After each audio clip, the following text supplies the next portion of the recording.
Welcome to Films and Stuff with your hosts, Pete Mitchell and Ethan Hunt.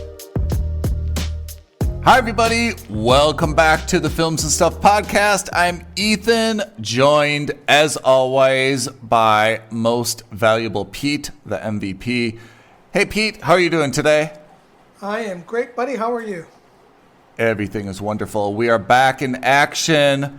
Bit of a hiatus. Feels good to be back, and therefore we've got a lot to talk about today. But I think we are going to start with something we both watched on Netflix called The Rip. Yeah, I mean, it's almost a buddy cop movie except for the fact that it's not a comedy. That's right. If folks haven't seen it on Netflix, Ben Affleck, Matt Damon, they're back in action. Should we get it out of the way? What's your rating of this? I'm on the fence. At the moment, I'm either a must subscribe or I'm mooch someone's password. Using our strict definitions, I am a mooch password. That's where I'm falling on this. And I say it just because I wouldn't pay like a lot to watch this film, but we've reviewed a lot of star-studded Netflix-created movies. I have to say, I think this is among the best of them. For a Netflix movie, I think this is actually very, very close to a must-subscribe.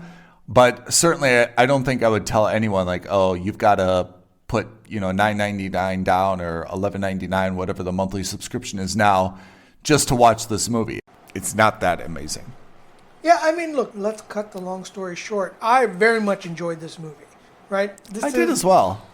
It's a thriller, but it's almost like a heist movie. It's not quite a heist movie. There's a little bit of a plot twist. There's a little bit of twists and turns. It's a mystery. It's a whodunit. It's a combination of all of those things. It's also got that especially cool fact that it's based on true story, or like it's. Oh, is that right? Yeah, it's based on events that have actually happened.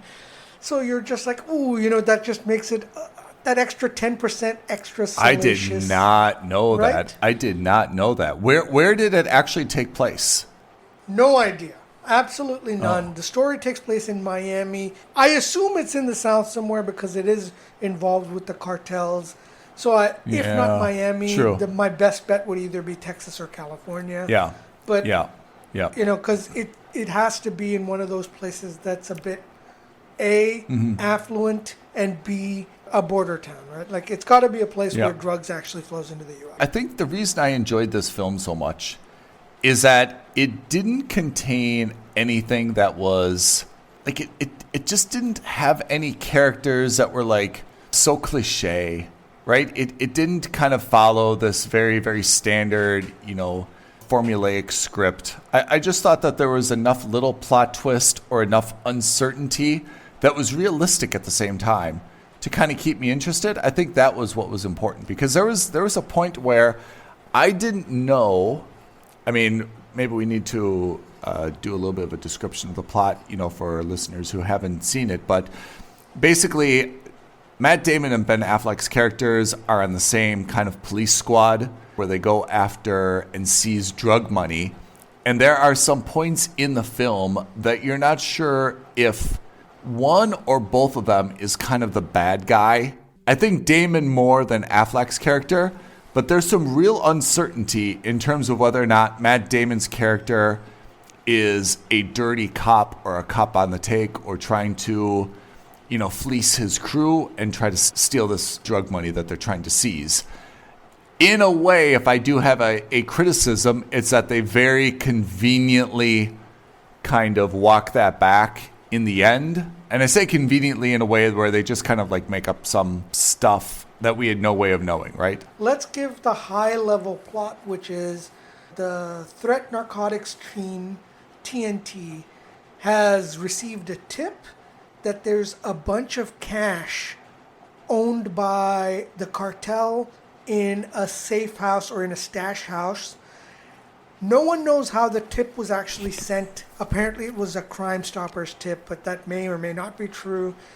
And they go there expecting to get a small amount of money.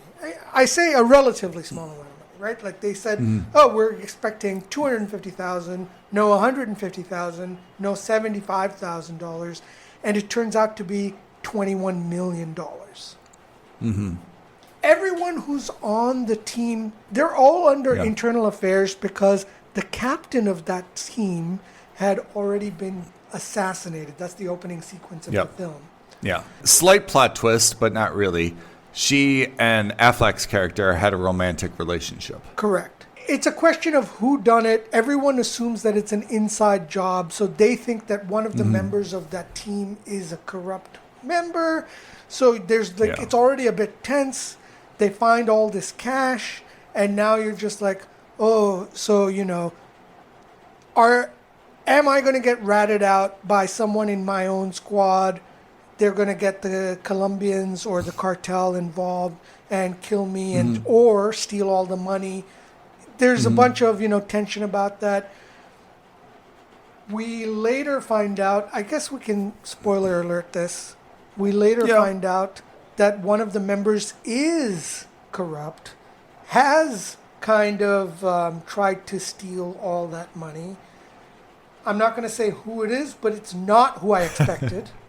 I'm glad that it wasn't who I did, because the whole show, they make a big deal about it could either being, as you rightfully said, Ben Affleck or Matt Damon, right? Like they're both acting super suspiciously throughout the entire first half of the movie. I thought Affleck less so. I thought his character less so suspicious. Damon, absolutely, they made him seem suspicious, but I kind of sniffed it out where it was almost like too obvious, and I felt like it was going to be walked back, but I wasn't exactly sure how.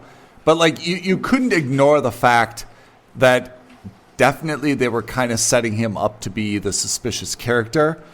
So I wasn't sure if I was buying into it, but I kind of thought like, I don't know. I feel like they're going to get around this somehow, but I didn't see the way that they did it coming, actually. So what's funny is that I immediately discounted Damon. The reason is, and I think this is more to do with the fact of the kinds of movies I watched. Yeah, that's formulaic. He specifically tells different members of the team different amounts of money, and you know that the moment that person identifies the amount of money, I didn't put those two and two together until the end when it was revealed. Yep, same for me. But I knew immediately when he was telling each different member of the squad all the different amounts of money that they were expecting to get, that he was like, oh, he's laying the seeds right now. He's planting the seeds now to figure it out. Yeah, So, I didn't put that together. And in retrospect, the misinformation is pretty genius, and I'm probably going to do that in my personal life as well now. But,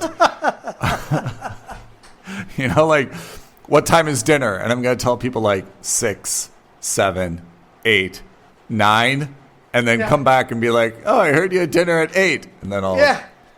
And then when your ex-girlfriend from 5 relationships ago shows up at 8, you'll be like, aha, I'll know who ratted me out. Exactly. I have to say, the Damon Affleck relationship has gotten a lot of, so much ink over the years, right? I mean, it's just kind of this trite Hollywood thing now. But, I mean, I think we're also, forgetting or discounting, these guys were, sincerely buddies. They really did write Good Will Hunting, when they were, 18 or 19. Throughout the years, they really have, maintained, what seems to be a sincere friendship. Yeah. And it is kind of nice to see these two, still teaming up and doing some stuff, Yeah.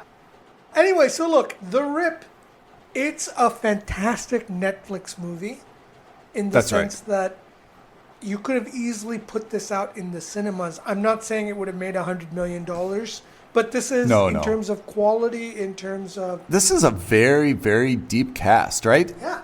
Would this have surprised me if it had been shown only in cinemas? Absolutely not. This is definitely a movie that could have been in cinemas. Is this a typical Netflix movie? No, I think it's much better than your average Netflix movie, but I think you're right. Would I tell anyone that you must subscribe to Netflix just to see this movie? Probably not. Yeah. I give this a strong mooch. Totally agree. I don't think I could really convince someone to spend money on this and feel good about it unless they were like just massive, Affleck or Damon fans. But I think just for, kind of a casual viewer, it's good. It's not viewing by appointment. Yeah. Pete, I think that wraps up our review of The Rip on Netflix. That's right. But in the meantime, if you've got comments on The Rip, or if you think that this is the worst movie you've ever seen or the best movie you've ever seen, leave a comment below, like this video, subscribe to our channel, and don't forget to hit that notification bell. Could not have said it better myself. Pete, thank you for joining. Listeners, thank you for tuning in. We shall see you next time, next episode, Films and Stuff Podcast. Thanks, everyone. Thanks, Ethan. Thanks, everyone. Bye now. Thank you for listening to another episode of Films and Stuff. If you haven't already, please subscribe and review on Apple Podcasts, Spotify, or wherever podcasts are downloaded. Films and Stuff. There is no substitute.